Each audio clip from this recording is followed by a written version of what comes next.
바른미래당 손학규 대표와 정의당 이정미 대표가 선거제 개혁을 요구하며 단식에 들어간 지 오늘로 엿새째입니다. 길어지는 단식에도 불구하고 거대 양당과의 입장차는 좀처럼 좁혀지지 않는 상황인데요. 자세한 이야기 최진봉 성공회대 교수, 김병민 경희대 겸임교수와 이야기 나눠보겠습니다. 두 분 어서 오십시오. 안녕하세요. 예.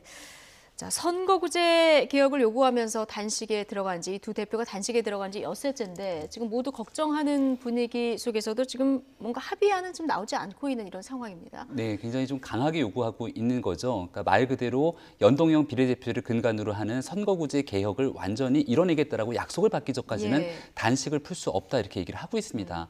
하지만 지금 상황에서 바라봤을 때 정의당, 민주평화당, 바른미래당, 야3당은 선거구제 개편을 통해서 본인들의 정당의 어느 정도 이해관계에 따라서 얻을 수 있는 내용들이 존재하는데요. 민주당은 약간 유보적인 입장이고 자유한국당은 의견 통일이 완전히 이루어지지 않는 상황입니다. 따라서 이것을 단식이라고 하는 게 사실 사람의 물리적인 기간으로 할 수 있는 한계선이 있거든요. 그 안까지 최종적인 안을 도출하기는 어려움이 있을 거고요.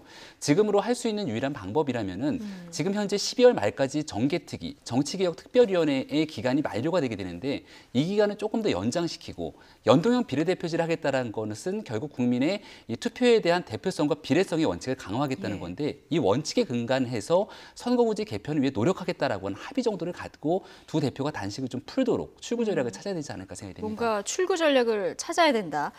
지금 말씀하신 대로 선거제 개편 관련해서는 각 당의 입장이 조금씩 다 다르잖아요. 이게 참 합의에 이르기도 어려운 문제인데요. 그러니까요. 그런 상황이다 보니까 이 단식을 푸는 게 어려울 수 있다는 생각이 들어요. 지금 김병민 교수 얘기했듯이 그렇게 되는 게 가장 바람직한 방법인데 지금 손학규 대표나 이정미 대표 같은 경우는 연동형 비례대표제 받지 않으면 단식을 안 풀겠다는 거 아니겠습니까? 그렇게 되면 출구 전략이 없는 거죠. 근데 이게 지금 말씀하신 것처럼 각 당의 입장이 다를 뿐만 아니라 연동형 비례대표도 어떤 방식으로 할 거냐에 대해서 디테일에 여러 가지 그 논의가 필요한 부분이에요.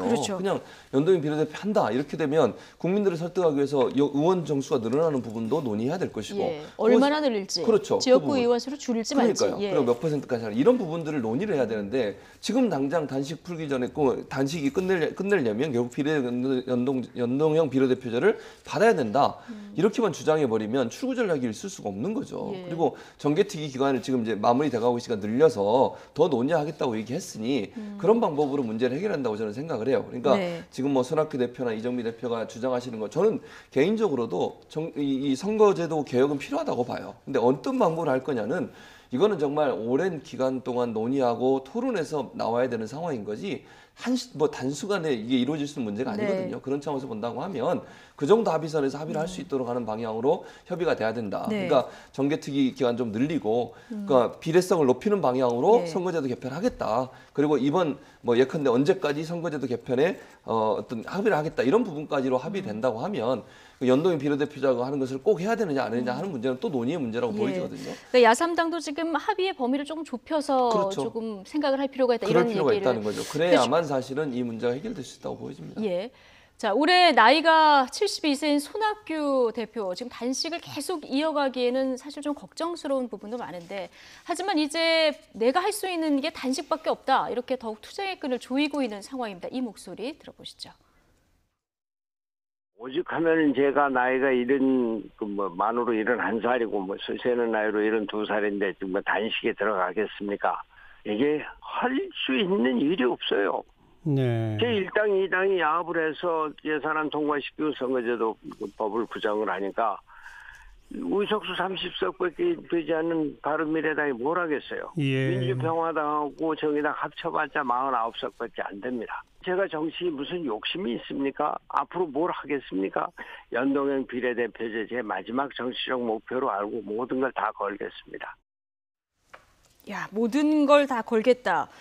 지금 내가 할 수 있는 게 단식밖에 없다. 결연한 의지를 들어보셨는데 지금 이 얘기만 들어보면은 단식을 먼저 풀고 협의에 나설 것 같지는 않아 보이는데요. 그러니까 손학규 대표가요. 정치 인생을 시작하고 나서 단식이 처음 들어가는 겁니다. 그러니까 그동안 여러 가지로 정치적 승부수를 던져왔는데요. 과거 2006년도에는 이제 대통령 선거에 출마하려고 민생 100일 대장정을 떠납니다. 뭐 탄광에도 들어가고 여러 가지 우여곡절을 겪기도 하고요. 그리고 지난번에 정기 은퇴를 선언하고 나서는 강진에 있는 만덕산에 들어가는데요. 아무도 살지 않는 산사에 들어가서 과연 거기에 얼마나 버틸 것인가라고 얘기를 했지만 한 2년 가까운 세월 동안 사람들과의 관계를 단절하고 거기에서 안에 아내와 둘이서 생활을 보내기도 그렇죠. 하거든요. 그런 측면에서 바라봤을 때 정치인 손학규가 내리게 되는 결단에서 단식을 시작하면 쉽게 풀지 않을 것이다. 지금 70세가 넘는 고령이기 때문에 건강상에도 훨씬 더 큰 위험이 올 수 있는데요.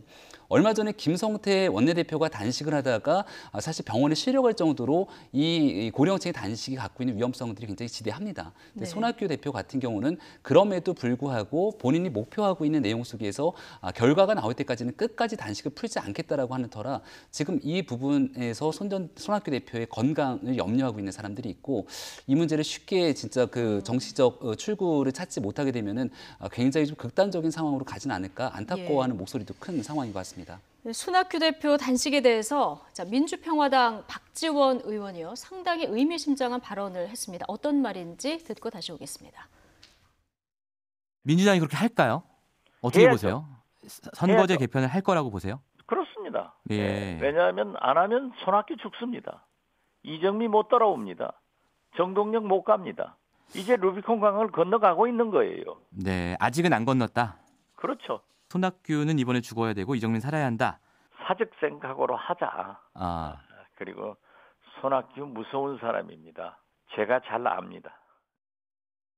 네, 이번에 사직생의 각오를 해야 된다 이런 얘기를 했습니다. 결국은 그러면은 민주당이 따라올 것이다 이 얘기를 지금 했는데 어떻게 보십니까? 그러니까 저는 민주당이 할 수 있는 범위는 네. 그러니까 선거제도 개혁이에요. 그건 동의를 했고 이미 또 비례성을 높이는 부분도 합의를 했어요. 그 부분은 저는 민주당이 명확하다고 봐요. 네. 지금 민주당이 당론으로 정하고 있는 권역별 연동형 비례대표제거든요. 그러니까 그것도 비례성을 높이는 부분이에요. 그러니까 그 부분에 대해서는 저는 이견이 없다고 봐요. 근데 문제는 뭐냐면 지금 이정미 대표나 손학규 대표가 주장하고 있는 거 그냥 완전히 연동형 비례대표를 하자 이 네. 부분이 지금 논란이 되고 있는 거거든요. 예. 그러니까 비례성을 높이는 방향으로 선거제도를 개혁하자고 하는 부분에서는 저는 이견이 없다고 봐요. 그러니까 민주당도 거기에 동의하고 있다고 보여지기 때문에 그 틀에서는 저는 충분히 합의가 이루어질 수 있다고 보거든요.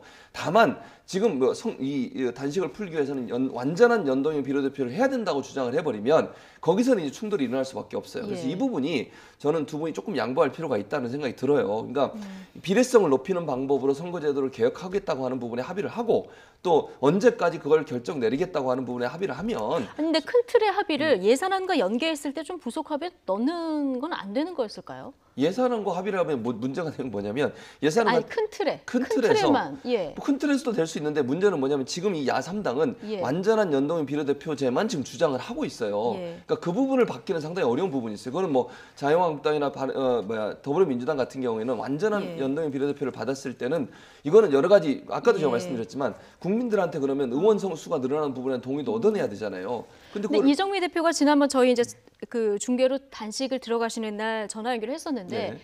얼마든지 열어놓고 그 논의할 수 있다 이렇게 얘기를 했거든요. 그러니까요. 큰 틀에만 합의를 그러니까 큰 해주면 틀에서 일단? 합의하는 것에서 완전한 연동형 비례대표만 빼면 저는 충분히 합의가 이루어질 수 있다고 봐요. 지금 네. 상황에서도. 민주당은 그 정도까지는 충분히 할 수 있다고 저는 보기 때문에 비례성이 높아지는 쪽으로 선거제도를 개혁하겠다. 그리고 언제까지 마치자라는 정도의 합의는 충분히 지금도 가능하다고 저는 보거든요. 예. 근데 두 분은 지금 주장하는 것이 완전한 연동형 비례대표제를 관철시키겠다는 의도를 갖고 얘기하기 때문에 예. 이 부분만 일정 부분 조율이 된다고 하면 저는 충분히 해결의 실마리 있다고 보여져요. 얼마 예. 전에 국회 정개특위에서 3가지 안에 대한 이 도출이 있었거든요. 그 도출된 안을 보게 되면은 권역별 비례대표제에 대해서 어느 정도 틀에 대한 합의를 좀 이룬 것 같습니다. 네. 그러니까 여기에 대해서는 충분히 민주당의 안에 대해서도 수용할 수 있는 의사를 비쳤던 것 같고요.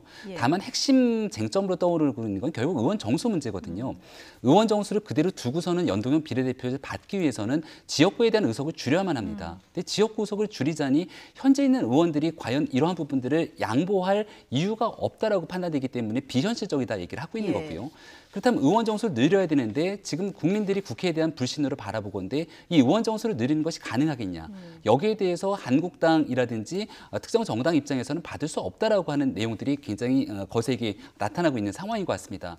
근데 지금 단식을 취하고 있는 야3당 입장에서는 한국당을 대상으로 설득하는 것보다는 민주당을 대상으로 대통령도 약속을 했던 거고 과거의 야당 시절에도 여기에 대한 연동형 비례대표제 등에 대한 정치개혁 목소리를 높여왔기 때문에 네. 민주당이 말 바꾸지 말고 우리랑 함께해야 된다라고 하겠다라고 계속 압박을 하는 거거든요. 예, 그러니까 여기서 만약 민주당이 예. 돌아서게 되면은 사실상 한국당만 고립되는 상황이기 때문에 전략적인 측면으로는 일단 민주당을 대상으로 압박하게 되는 모습을 취한 것 같습니다. 예, 사실상 정의당이 민주당하고 그동안 뜻을 같이 한 부분이 많았기 때문에 이번에 이런 민주당의 태도에 대해서 정의당 입장에서는 좀 서운할 것도 같아요. 그렇죠. 왜냐하면 현 정부에 대한 대북 정책을 비롯해서 여러 가지 내용이 지금 현재는 5당 체제로 운영이 되고 있지 않습니까? 대통령이 여야 5당 원내대표 등에 대한 회동에도 마찬가지고 여러 가지 어려운 일이 있을 때마다 사실 현 정부에 힘을 실어줬거든요. 예. 근데 이 연동형 비례대표제 같은 경우는 이 민주당이 과거 야당이었던 시절 그리고 소수 정당이었을 때부터 주장했던 이 정치 개혁에 대한 목적이 좀 어느 정도 함께 할 수 있기 때문에 지금 민주당이 높은 지지율을 갖고 있는 상황에서 당장 2020년 총선을 치를 때 이 연동형 비례대표제를 받아서 선거를 치르게 되면 불리한 측면이 있을 겁니다. 예. 하지만 언제까지 같은 형태로서 선거에 대한 이 국면이 그대로 이어지지는 않을 거기 때문에 아마 민주당을 대상으로 설득에 나선 것 같고요. 제가 보기에는 어느 정도 큰 틀에서의 합의는 이뤄낼 수 있는 것 같은데 강론으로 들어가고 나서는 이거를 의원 개개인의 이해관계가 워낙 상이한 터라 예. 최종적인 결론을 도출하기에는 여전히 넘어야 될 산이 높은 것 그러니까요. 같습니다. 지금 선거구제 개편 논의는 꽉 막혀 있고 지금 뭐 예산안 심사도 졸속으로 됐다, 결산도 졸속으로 됐다 이런 비판이 계속 나오고 있는 상황인데요. 지금 국회의원들의 셀프 세비 인상도 논란이 되고 있습니다. 야3당은 민주당과 한국당이 야3당 모르게 짬짬이로 세비를 올렸다 이런 입장인데요. 그런데 민주당에서도요. 우리가 모르게 세비가 인상됐다 이런 목소리가 나왔습니다. 어떤 얘기인지 관련 영상 먼저 보시겠습니다.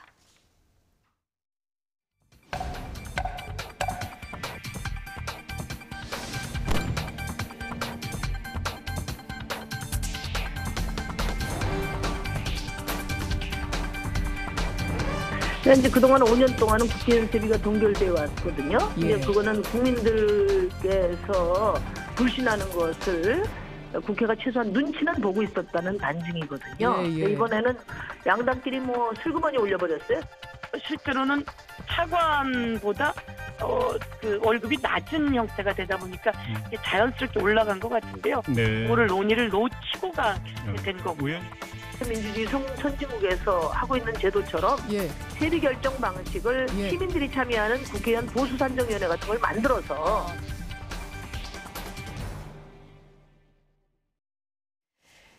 지금 야3당 같은 경우는 세비를 깎아서 선거구제 개편안에 이 만약에 의원 수를 늘리게 되면 늘리면, 여기에 이제 그 돈을 쓰겠다 그렇죠. 이런 입장 아니겠습니까? 그런데 그런 입장이죠. 지금 세비가 올라버렸습니다. 이제 그러니까요. 이게 민주당하고 한국당 두 당이 올렸다 이제 이런 주장인 거죠. 그렇게 주장을 하고 있는 거죠. 왜냐하면 예. 예산안 심의에 어쨌든 이제 그 두 당이 주도가 돼가지고 예산을 통과시켰잖아요. 네. 그런 차원에서 보면 예산안에 이게 들어 있었는데 예. 이걸 제대로 몰랐다. 뭐 이렇게 지금 이제 서영교 의원 같은 경우 그렇게 얘기를 했어요. 인터뷰 내용에 보면 기재부가 알아서 올려놓은 건데 그걸 제대로 보지 못해서 결국 통과가 된 거다. 네. 한꺼번에. 그러니까 시간이 짧은 시간 안에 예산을 통과시키다 보니 디테일한 걸 보지 못했다는 걸 또 예. 인정하는 거잖아요. 이것도 큰 문제죠, 사실은. 그러니까 12월 2일까지 원래는 처리해야 될 예산안이 뭐 정쟁 때문에 처리가 안 되고 계속 미뤄지다 보니까 그냥 졸속으로 처리가 되는 상황이 됐다는 걸 반증하는 하나의 예가 될 수도 있을 텐데 예. 그럼에도 불구하고 이런 부분들이 제대로 검증이 안 됐다고 하면 이것도 문제고 만약에 알면서도 올렸다고 하면 이거는 이제 국민에 대한 어떤 뭐랄까 여론을 전혀 고려하지 않은 그런 예. 태도라고 볼 수밖에 없는 것이고요. 그러니까 예. 둘 다 문제라고 봐요, 저는. 그러니까 이게 만약에 인상안이 있었음에도 불구하고 이걸 제대로 보지 못했다고 하면 다른 예산안들도 그럼 제대로 정리를 못했다는 거 아니겠어요? 졸속으로 그러니까요. 했다고밖에 볼 수 없는 것이고 알았는데도 올렸다고 하면 이거는 이제 국민적 정서나 여론을 전혀 고려하지 않고 슬그머니 본인들의 세비를 올렸다고 하면 밖에 될 수 없는 것이기 때문에 어떤 이유든 둘 다 비난을 받을 수밖에 없는 상황이라고 보여집니다. 이게 뭐 본인이 심사한 예산안이 뭔지도 모르는 의원도 있다. 뭐 이런 보도도 지금 나오고 있는 상황인데요.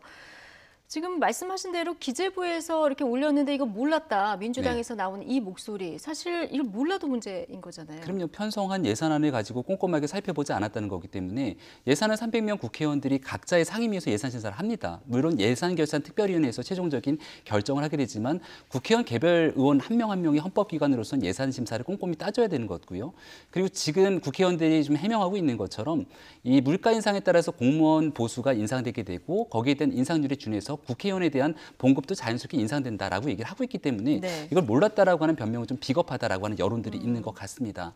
근데 이제 여기에 대해서 국민들이 좀 비판 어린 목소리를 내는 건요. 국회의원이 열심히 일하고 법적인 절차와 원칙을 잘 지켰다라면 얼마든지 높은 임금을 줘도 된다고 생각할 겁니다. 그렇죠. 예. 근데 예산안 심사에 대한 법적 심사기일 12월 2일이잖아요. 네. 2014년도 국회 선진화법 제정된 그해 딱 한 번만 법정 기한을 지키고 그 나머지는 법정 기한을 전혀 지키질 않습니다.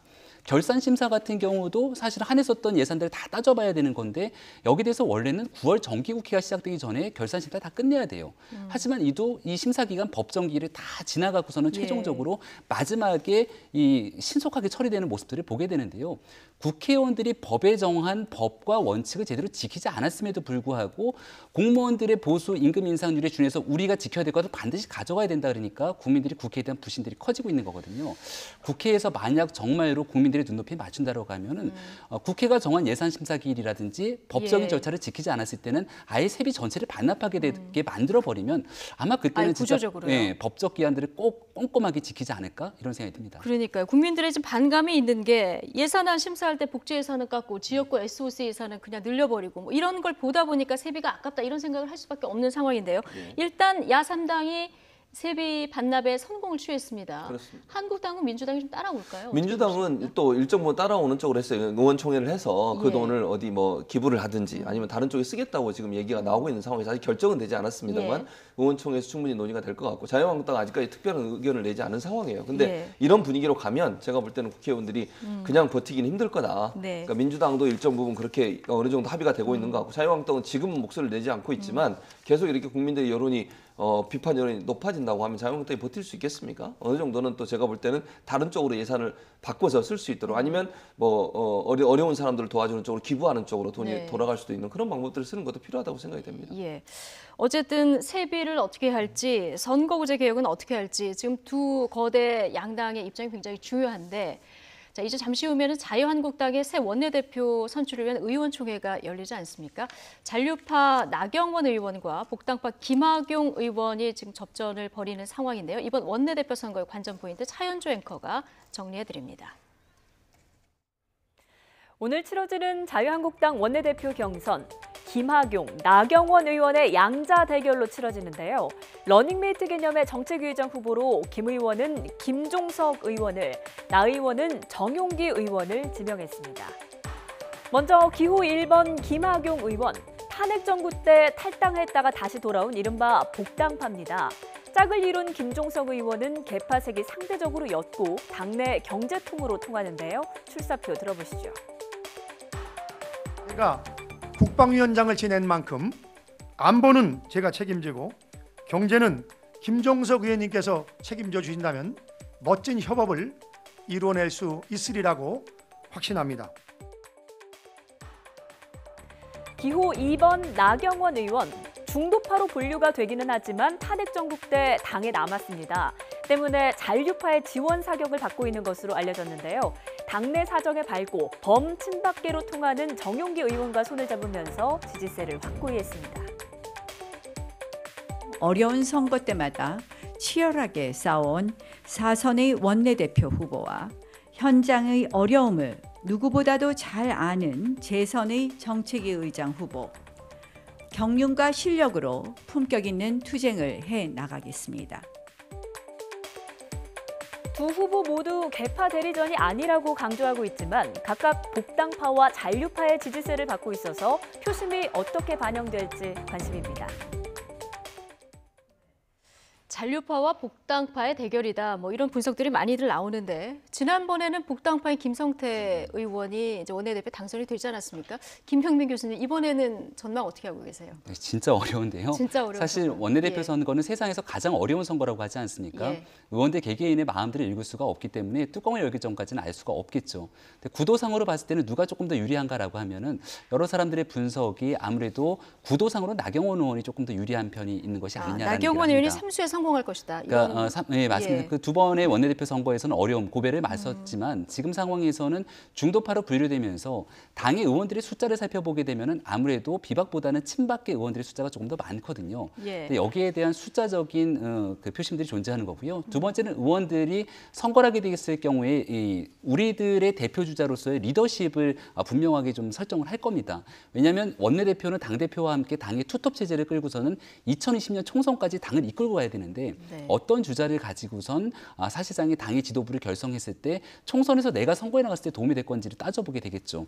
근데 이제 김학용 의원 같은 경우도 사실은 만만치가 않은 게요. 친화력 측면에서 봤을 때는 국회에서 김학용 의원의 인사를 한 번도 안 예. 받아본 사람이 없을 정도라는 얘기가 나올 정도거든요. 예. 그래서 그런 친화력을 바탕으로 한 이 뒤집게 성공할 것인가 좀 이런 전망들도 있는 거고 네. 정책위 의장이랑 이제 런닝메이트로 함께 나서기 때문에 정책위 의장의 경쟁력이 또 상당한 부분의 표심에 가져갑니다. 예. 김학용 의원은 이 경제 부분에서 지금 김종석 의원, 여의도 연구원장을 지낸 경제통인데요. 우리가 학교에서 배웠던 맨큐의 경제학을 번역했던 인사이기도 하고요. 근데 이제 초선의 비례대표다 보니까 조금 중량감이 떨어지는 것이 아니냐라는 얘기가 나오고 나경원 의원은 정용기 의원을 런닝메이트로 삼게 됐는데 이 대전 충청 지역에서 당뇨 출신을 기반으로 하고 있는 거라 조직력 측면에서는 아마도 그쪽이 조금 더 유리하지 않는가 이렇게 전망이 됩니다. 그렇군요. 복당파의 2연승이 될지 나경원 의원의 3수 성공이 될지 지금 말씀하신 대로 세상에서 가장 어려운 선거라는 원내대표 선거 뚜껑을 열어봐야 알 수 있는 이런 상황인데요. 네. 그런데 두 후보 모두 지금 뭐 개파 종식 선언하고 뭐 통합을 강조하고 얘기를 하고 있습니다만은 결국 또 돌고 돌아서 친박 대 비박의 대결이 아니냐 이런 얘기도 나옵니다. 뭐 그런 상황이 돼버렸죠. 결국은 잔류파 물론 이제 나경원은 친박이냐 이렇게 얘기하기는 좀 어려운 부분이 예. 있어요. 그럼에도 불구하고 잔류파가 지금 현재도 친박이 나경원을 지지하고 지원하는 것으로 알려지고 있잖아요. 그런 예. 상황이라 보면 친박과 비박의 경쟁 이렇게 될 수밖에 없는 상황이 돼버렸죠. 그러니까 결국은 이 개파 싸움이 계속 될 수밖에 없고 이게 당대표 선거까지도 계속 갈 거라고 저는 봐요. 지금 예. 상황에서 본다고 하면. 그런 점에서 본다면 이제 김병민 교수는 나경원 의원 쪽이 좀 유리하다고 얘기했어요. 제가 그러면 김학의 의원 유리한 쪽에 몇 가지 얘기를 해보겠습니다. 네. 예컨대 김무성 전 대표가 전당대회 출마에 대해서 하지 않겠다고 의사를 표명했어요. 이것도 저는 어찌 보면 김학의 의원을 도와주는 의도가 있다고 보여지거든요. 왜냐하면 이 의원들 입장에서는요, 당대표와 원내대표가 같은 쪽에 있는 사람들이 두 사람 다 되는 것에 대한 어떤 불안감이 있어요. 왜냐하면 견제가 돼야 되거든요. 당대표가 예를 들면 비박이 되면 원내대표는 친박이 되든 아니면 원내대표가 비박 쪽이 되면 예. 당대표는 친박이나 아니면 친박의 지지를 받는 분이 되든 그래야 경쟁 관계나 견제 관계가 되지 않겠어요? 그리고 이건 이제 내년이 아니라 2020년 총선에 영향을 미칠 수 있는 구도로 가기 그렇죠. 때문에 두 사람이 같은 쪽에 있을 때는 상대방 측에서는 상당히 두려움을 가질 수밖에 예. 없기 때문에 김무성 전 대표가 본인이 출마를 하지 않겠다고 선언한 것도 어찌 보면 김학용 원내대표의 당선에 힘을 실어주고 예. 도움을 주려는 의도가 있었고 최경환 의원이죠. 최경환 의원을 찾아가서 만난 것도 어찌 보면 그런 쪽에 무게감을 실어주려는 의도가 있었다고 보여지기 때문에 중도층이나 아니면 친박이었지만 색깔이 약간 옅어진 분들 같은 경우에는 일정 부분 좀 김학용 의원을 지지할 가능성도 있다는 생각이 들고 예. 또 하나 이제 당원권 정지된 분이 9명이에요. 당원권 정지된 분들은 이번에 투표권이 없거든요. 근데 9명 중에 7명이 친박입니다. 그러니까 7명은 일단 투표를 못 하게 됐어요. 물론 그게 중요한 숫자라고 볼 수 있겠지만 박빙일 때는 7명이 네. 중요한 숫자가 될 수밖에 없는 상황이거든요. 뭐 표차가 많이 나면 문제가 없지만 10표 차로 당락이 결정되는 상황이 된다고 하면 7명이 친박인데 이 사람들이 투표를 할 수 없는 상황이 됐다. 그럼 그것도 변수로 작용할 수 있어서 지금 상황에서는 뭐 판세가 누가 유리하다 하더라도 뚜껑을 열어보기 전까지는 확인하기 어려운 상황이 되지 않나 상당히 생각합니다. 세밀하게 분석을 표 계산까지 해주셨는데 두 분의 분석을 들어보니까 전망하기는 더 어려운 상황인 것 같고요. 그런데 이번에 뭐 선출된 원내대표 뭐 총선까지도 책임을 질 수도 있는 상황이 될 수도 있기 때문에 굉장히 중요한 위치 아니겠습니까? 네, 맞습니다. 지금 현재 김병준 비대위 체제가 있는데요. 이게 이제 내년 2월 정도면 종식을 하고 새로운 당대표를 선출하지 않겠습니까? 근데 일각에서는 내년 2월에 선출된 당대표가 총선까지 임기를 온전하게 수행하겠는가 또 이런 얘기도 나오거든요. 네. 내년 4월에는 보궐선거도 있을 것이고 총선을 앞두게 되면은 여러 가지 당내 역학구도 속에서 이 대표에 대한 흔들기 체제가 나갈 수도 있는 거고요. 내년 2월 전당대회 이후에 총선을 앞두고 실질적인 범보수 대통합 전당대회가 한 번 더 있는 것 아니냐 이런 얘기까지 나오게 됩니다. 네. 당이 흔들리는 상황에서 그렇다라면은 사실상의 비대위원장 역할을 하게 되는 인사가 원내대표가 맡아서 치르게 되는 역할을 하게 되기 때문에 이번에 선출되는 원내대표에 갖고 있는 기대감이 큰 것 같고요. 특히 지금 한국당이 과거에 이 최순실 국정농단 사태 이후로 굉장히 정당답지 못한 지지를 갖고 있었는데 최근에는 최순실 국정농단 사건이 일어나기 전까지의 지지를 회복하고 있는 터라 여기서 원내대표가 조금 더 어떤 역할을 하면서 당을 끌고 가는 하는지에 따라서 정말 한국당의 지지율이 되살아날 수도 있기 때문에 네. 오늘 오후에 있게 되는 선택의 순간이 굉장히 기대가 되고 또 주목되는 상황인 것 같습니다. 예. 자, 그런가 하면 어제 임기를 이분이 마쳤습니다. 김성태 원내대표 임기를 마치면서 기자회견을 했었는데요. 이례적으로요. 문재인 정부에 칭찬을 하기도 했습니다. 어떤 얘기인지 들어보시죠.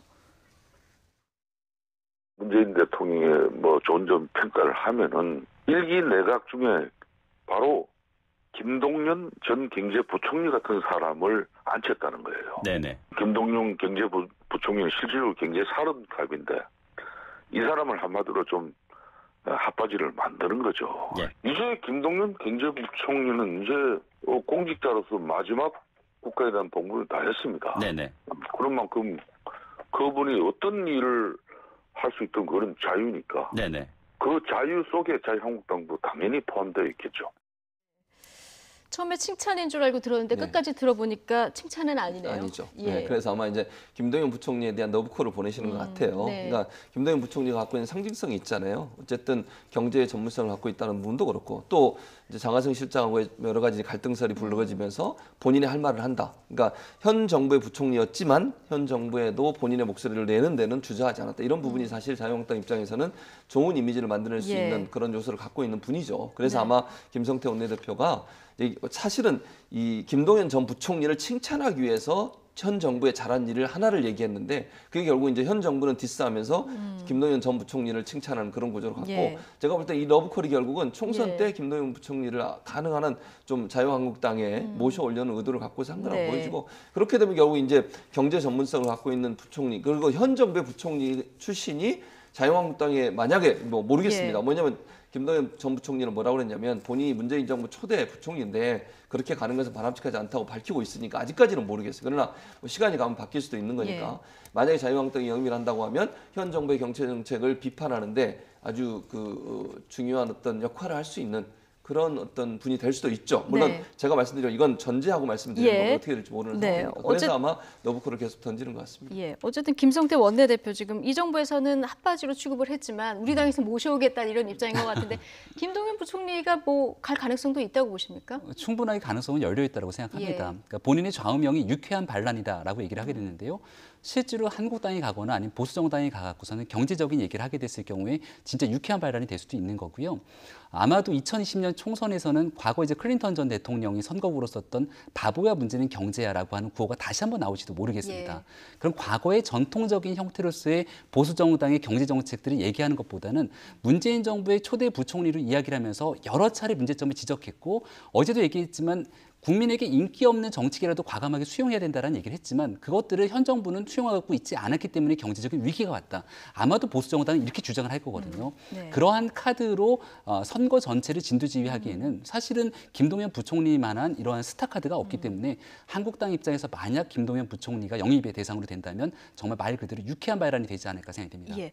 김성태 원내대표가 내년 전당대회 출마할까 이 부분도 사실 관심이긴 한데요. 자, 마지막으로 요거 하나만 짚어볼게요.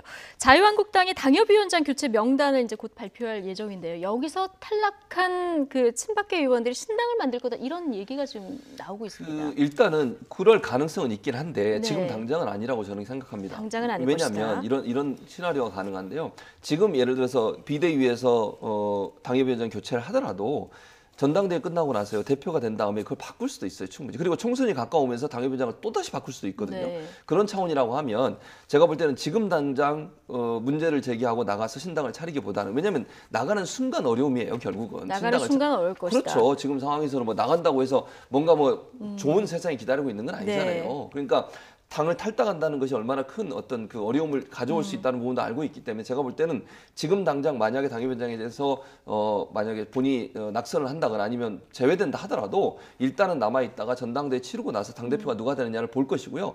당 대표가 되고 나서 또 이걸 제가 아까도 말씀드렸잖아요. 총선 앞두고서 또 한 번 당협위원장 교체할 수 있어요 충분히. 예. 그리고 전략공천도 할 수 있는 것이고요.